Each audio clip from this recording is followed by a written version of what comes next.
रात के 2 बजे तुम बेड पे हो, लाइट्स ऑफ, फोन साइड में, पर दिमाग ऑन फुल ब्राइटनेस। कल प्रेजेंटेशन खराब हो गई तो, बॉस नाराज हो गए तो, और कल में एग्जाम में बराबर से कुछ परफॉर्म कर पाया तो या नहीं। और एक सोच से दूसरी से तीसरी, और पता चला कि नींद गई में।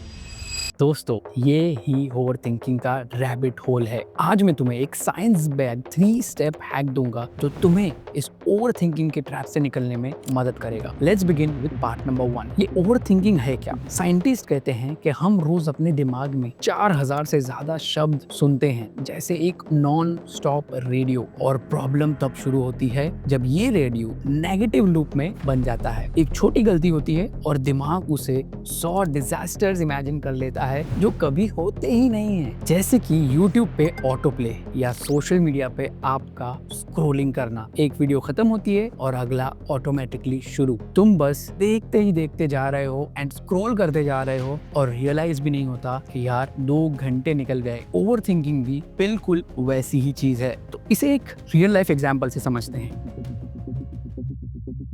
मुंबई का एक वर्किंग प्रोफेशनल एक दिन ऑफिस में छोटी सी ईमेल में एक गलती हो गई, तो रात भर, पूरी रात वो सोचता रहा, बॉस मुझे निकाल देगा, करियर खत्म हो जाएगा, मैं फैमिली को क्या बोलूंगा। बट नेक्स्ट डे जब वो ऑफिस गया तो बॉस ने सिर्फ एक चीज बोली, यार नेक्स्ट टाइम चेक करके भेजना, दैट्स इट, बस खत्म। पर उसने उस चीज को रात भर खुद को टॉर्चर कर लिया और सोचता रहा। उसको लेसन सिंपल है, 95% चीजें जिनके बारे में हम ओवर थिंक करते हैं वो कभी होती ही नहीं है। तो अब सवाल ये है कि जब दिमाग अपने ही ख्यालों का एक जेल बना लेता है तो उस जेल के लॉक को कैसे तोड़ना है। और यहाँ आता है हमारा 3 स्टेप हैक। नंबर 1, डिस्टेंस लो अपने आप से। देखो, जब नेगेटिव लूप शुरू होते हैं तो अपने आप से एज अ थर्ड पर्सन बात करो। इंस्टेड ऑफ मैं फेल हो जाऊंगा, आप बोलो हिरेन तू ये हैंडल कर सकता है। इससे क्या होगा कि तुम्हारी सोच तुरंत ही क्लियर हो जाती है। और साइकोलॉजी में इसे डिस्टेंस्ड सेल्फ टॉक कहा गया है। Number 2, time box worry.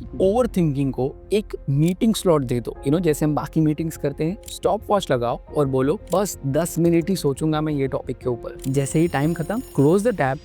क्योंकि ये एक हार्वर्ड स्टडी कहती है जब वरी को लिमिट देते हो तो तुम्हारा स्ट्रेस ऑटोमेटिकली ड्रॉप हो जाता है। Number 3, journaling which helps you to release the pressure. सबसे पावरफुल है पेन और पेपर। अपने थॉट्स को लिखो। जैसे प्रेशर कुकर का वॉल्व स्टीम रिलीज करता है, जर्नलिंग तुम्हारे ब्रेन की स्टीम जो ओवर थिंकिंग है, स्ट्रेस है, उसे रिलीज करती है। और जब थॉट्स पेपर पर आ जाते हैं ना, वो तुम्हारे सर के अंदर घूमना बंद कर देते हैं और यू कैन डिसाइड कि इस पे मुझे और क्या सोल्यूशन लाना है। तो अगली बार जब ओवर थिंकिंग स्टार्ट हो तो हमेशा याद रखो कि अपने आप को एज अ थर्ड पर्सन में गाइड करो। वरी को एक टाइम स्लॉट में डिवाइड करो और उसी टाइम में उसके बारे में सोचो। नंबर 3, जर्नल लिख के अपने स्ट्रेस को रिलीज करो। माइंड तुम्हारा सर्वेंट है, मास्टर नहीं। और ये 3 हैक्स प्रैक्टिस करके तुम अपने माइंड का कंट्रोल फिर से तुम्हारे हाथ में ला सकते हो। और हाँ, अगर तुमने अभी तक सब्सक्राइब नहीं किया तो कोई बात नहीं, जब दिल जाए तब कर देना, क्योंकि ये सफर प्रेशर का नहीं,